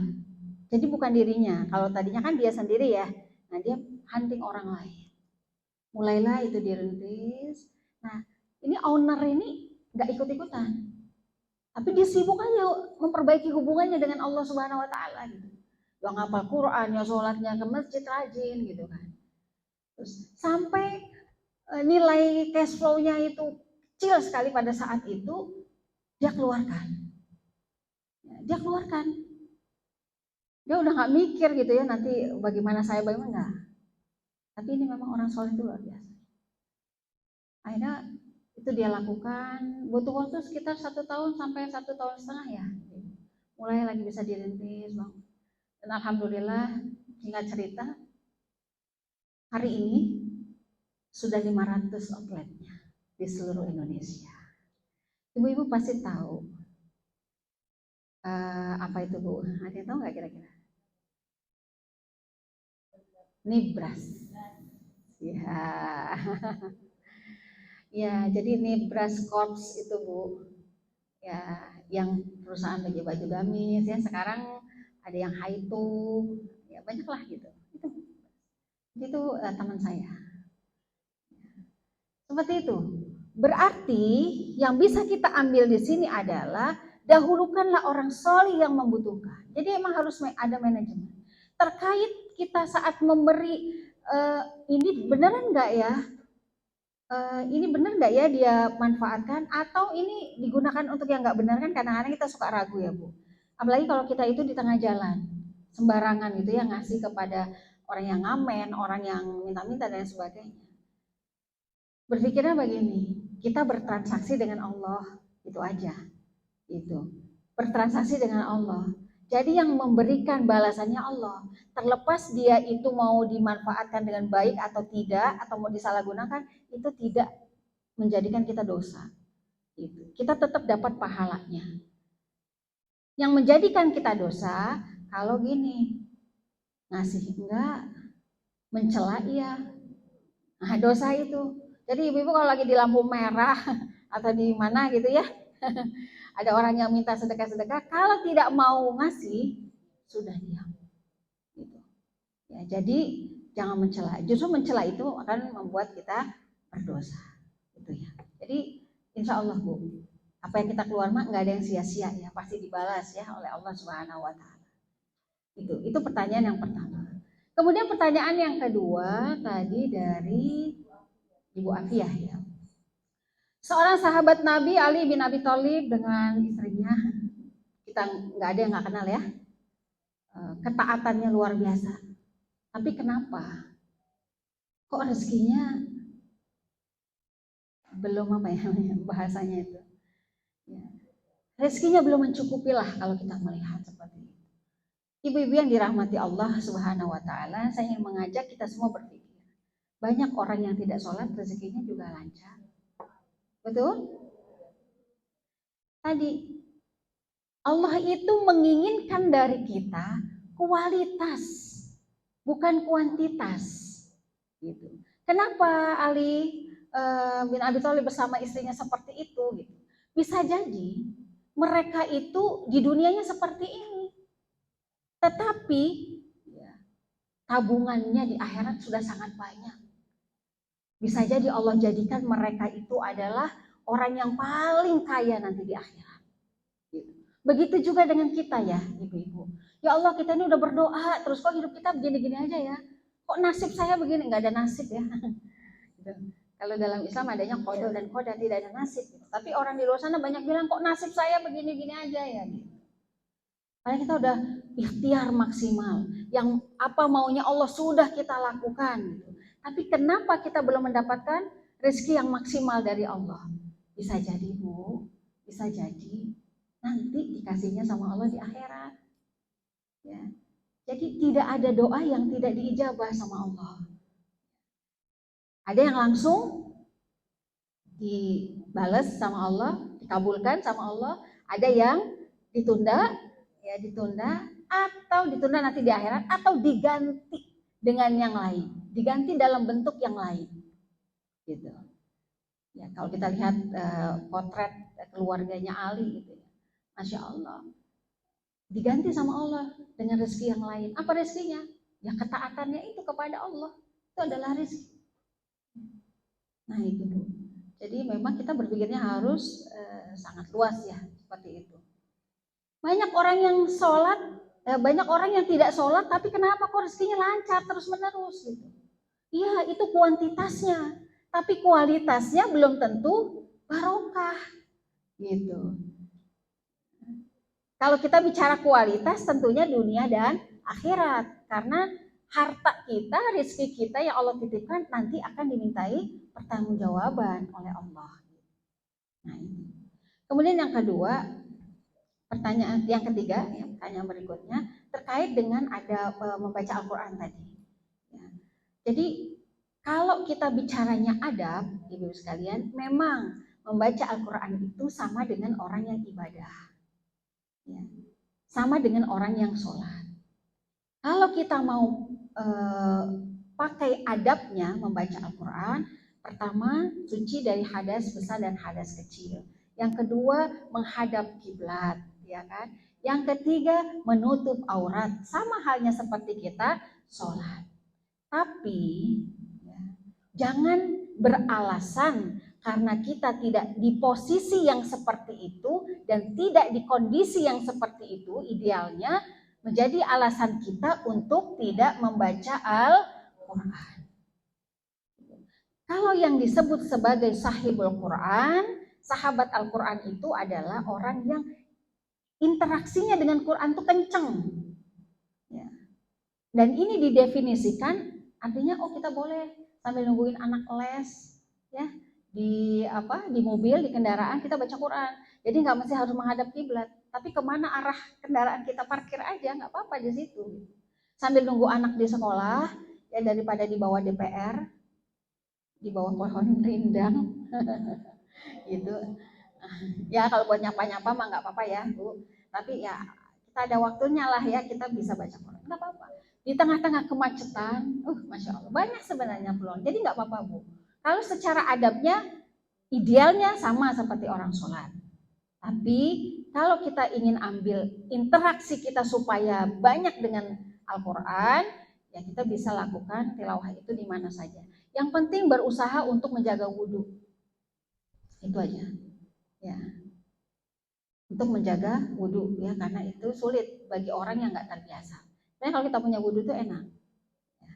Kemudian yang keempat, ya wujud pertanyaan terakhir adalah kadang saat kita ingin taat kepada Allah, justru malah Allah memberikan ujian buat kita. Saat kita hijrah saja. Gitu. Dulu waktu belum hijrah kayaknya rezeki lancar aja. Gitu. Begitu sudah hijrah, udah rajin ngaji, kenapa jadi rezekinya menurun ya? Gitu. Itu tadi kembali kepada kita mau kuantitas atau kualitas. Gitu. Jadi tentunya orang beriman dia tidak mengutamakan kuantitas, karena kalau kuantitas jumlah itu bisa berakhir, jumlah itu bisa habis. Ya, tapi kalau kualitas itu panjang, sepanjang masa, bahkan keberkahan itu balasannya sampai akhirat. Gitu. Dan terakhir ibu-ibu saya ingin sampaikan juga, ini ada isu-isu ya 2023 kita akan inflasi yang sangat tinggi dan kita akan mengalami masa resesi. Nggak perlu takut, nggak perlu takut. Justru sebenarnya yang membantu perekonomian dunia ini adalah kita. Kita ini orang-orang kecil, pedagang-pedagang kecil gitu ya, orang menengah ke bawah. Insya Allah putarannya, selama masih ada putaran uang di antara kita saja, maka insya Allah kita masih bisa jalani nanti hari-hari kita, waktu-waktu kita sambil kita berdoa ya sama Allah. Agar Allah berikan yang terbaik buat kita, gimana caranya kita bisa survive ya dalam keadaan inflasi yang sangat tinggi. Maka ada resep Al-Quran sebenarnya yang bisa kita lakukan. Sekarang itu kita nggak boleh boros, ya. Kita nggak boleh boros. Sedekah dibanyakin tapi nggak boleh boros. Kalau punya uang dalam jumlah yang besar, ya, kalau nggak bisa diambil buat apa nanti ya? Jadi mulai coba dialihkan. Ini saya juga dapat nasihat sih ya dari guru saya. Coba dialihkan ke emas, logam mulia. Gitu. Karena walaupun kita punya uang di bank, kalau nanti masa resesi bank itu dibekukan, kita nggak akan bisa ambil uang kita. Artinya kita nggak boleh takut menghadapi itu, tapi ada ikhtiar-ikhtiar yang harus kita lakukan. Karena kita yakin tadi, wafis sama rizqukum. Jadi, nah saat kita ingin baik, Allah menguji kita. Dibuatlah rezeki kita berkurang, dibuatlah bisnis kita menurun. Gitu. Tandanya bukan berarti Allah itu tidak sayang kepada kita. Bisa jadi mungkin Allah memang mau mengampuni dosa-dosa kita di masa lalu. Saat kita belum paham dengan Islam. Yang kedua, Allah ingin melihat kesungguhan kita. Jadi jangan putus asa, terus aja. Banyak teman-teman saya Bu yang S2, S3 sekarang jadi pedagang di UMKM. Gak apa-apa saya bilang. Itu halalan wa thayyibah. Gitu. Gak apa-apa. Bahkan memang sunnahnya Rasul itu dagang ya Bu. Gak apa-apa. Yang tadinya kerja kantoran, sekarang jadi dagang kue. Gak apa-apa, jangan gengsi. Kita mencari sesuatu yang halal, kita menjemput sesuatu yang halal. Ya, Allah ingin bisa jadi mengampuni dosa-dosa, bisa jadi melihat kesungguhan kita, bisa jadi ada kabar gembira nanti dari Allah buat kita. Apa itu kabar gembiranya? Banyak. Pertama, keberkahan tentu. Hayatan thayyiban. Allah berikan kita kehidupan yang baik, kehidupan yang berkah. Usaha kita menurun, tapi keluarga kita sakinah, mawaddah warahmah. Anak-anak soleh, anak-anak semua sudah mulai ngaji, mulai mau mengenal agamanya dan lain sebagainya. Maka ikhtiar terus kita lakukan. Wala khaufun alaihim walahum yahzanun. Ingat ayatnya tadi, jangan kita takut dan juga kita jangan bersedih. Selalu kita berpositif kepada Allah sambil ikhtiarnya dengan doa. Wallahu a'lam bishawab. Mudah-mudahan bisa menjawab ya beberapa pertanyaan tadi, dan semoga Allah mudahkan rezeki kita, ya Allah berkahi rezeki kita, terutama rezeki kita dalam menuntut ilmu. Baik, sudah tidak ada pertanyaan, langsung doa. Ya. Baik ibu-ibu sekalian, alhamdulillah pertemuan kita hari ini menjadi pertemuan indah di hari ini, dan insya Allah menjadi pertemuan indah kita nanti di dalam surga Allah Subhanahu wa Ta'ala. Sebelum berakhir, mari kita tutup dengan doa bersama. Kita awali dengan istighfar. Astaghfirullahaladzim, astaghfirullahaladzim, astaghfirullahaladzim. Alhamdulillahirabbil alamin. Allahumma sholli ala Muhammad wa ala ali Muhammad. Rabbana zalamna anfusana wa illam taghfir lana wa tarhamna lanakunanna minal khasirin. Allahumma inna nas'aluka ridhaka wal jannah wa na'udzubika min sakhatika wan nar. Allahumma inna nas'aluka lisanan ratiban bi dzikrika wa qalban maf'uman bi syukrika wa badanan hayyinan layyinan bi ta'atik. Allahumma inna nas'aluka imanan kamila wa nas'aluka qalban khashi'an wa nas'aluka dinan qayyima wa nas'aluka yaqinan shadiqa. Allahumma la tada' lana dhanban illa ghafarta wa la hamman illa farajta wa la daynan illa qadaita wa la hajatan min hawaijid dunya wal akhirah illa qadaitaha ya arhamar rahimin. Ya Allah, ya Rahman, ya Rahim, Engkau yang maha menatap dan maha melihat. Ya Allah, kami berkumpul di tempat ini, di rumah-Mu ini ya Allah, dalam rangka cinta kepadamu dan taat kepadamu ya Allah. Wahai Rabb, Engkau yang maha melihat dan maha menatap, tataplah kami dengan tatapan-Mu yang baik ya Allah. Walau kami ini banyak sekali aibnya, walau kami banyak sekali dosa dan maksiatnya ya Allah, ampuni semua dosa-dosa kami ya Rabb. Jika Engkau tidak mengampuni, maka sungguh kami termasuk ke dalam golongan orang-orang yang Engkau hinakan kelak di yaumil qiyamah. Ya Allah, kami mohon kepadamu, karuniakan kepada kami hati yang lembut ya Allah, agar kami mampu mentaati-Mu. Karuniakan kepada kami keikhlasan ya Allah, agar kami mudah untuk memperbaiki hubungan kami denganmu ya Rabb.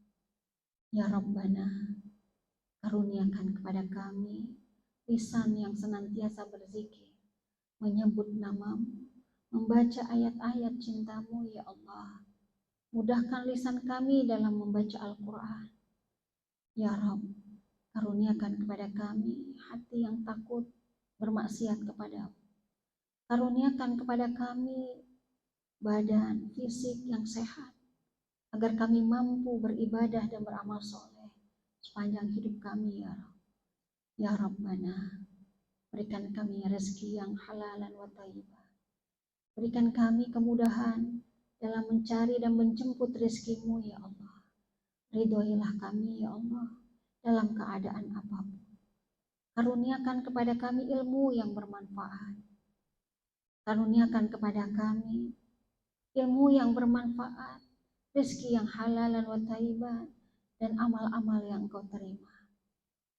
Rabbana hab lana min azwajina wa dzurriyyatina qurrata a'yun waj'alna lil muttaqina imama. Allahumma inna nas'aluka husnal khatimah wa na'udzubika min su'il khatimah.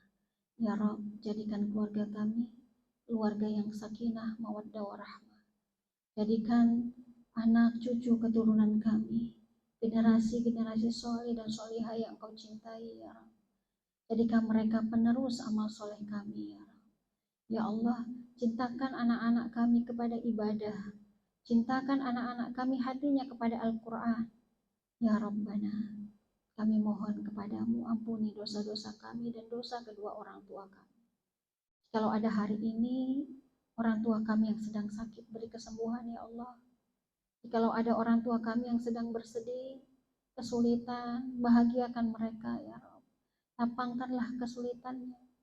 Dan jikalau ada pasangan dan orang tua kami, bapak, ibu, ayah yang telah wafat, ampuni dosa-dosa mereka ya Allah. Terima semua amal baiknya. Lapangkan alam kuburnya. Jadikanlah alam kuburnya taman di antara taman-taman surgamu ya. Dan satu, kami minta kepadamu ya Rabb, jika dengan izin-Mu kelak kami dapat masuk ke dalam surgamu ya Rabb, pertemukan kami dengan kedua orang tua kami ya Allah. Pertemukan kami dengan pasangan kami, dengan anak-anak kami, dengan teman-teman kami yang baik ya Allah, yang hari ini kami berkumpul duduk dalam majelis taklim ini ya Rabb. Kumpulkan kami, izinkan kami untuk bisa bereuni di dalam surgamu nanti ya Rabb. Ya Allah, Rabbana taqabbal minna innaka antas samiul alim wa tub alaina innaka antat tawwabur rahim. Rabbana atina fid dunya hasanah wa fil akhirati hasanah wa qina adzabannar. Subhana rabbika rabbil izzati amma yasifun wa salamun alal mursalin walhamdulillahi rabbil alamin. Amin amin ya Rabb.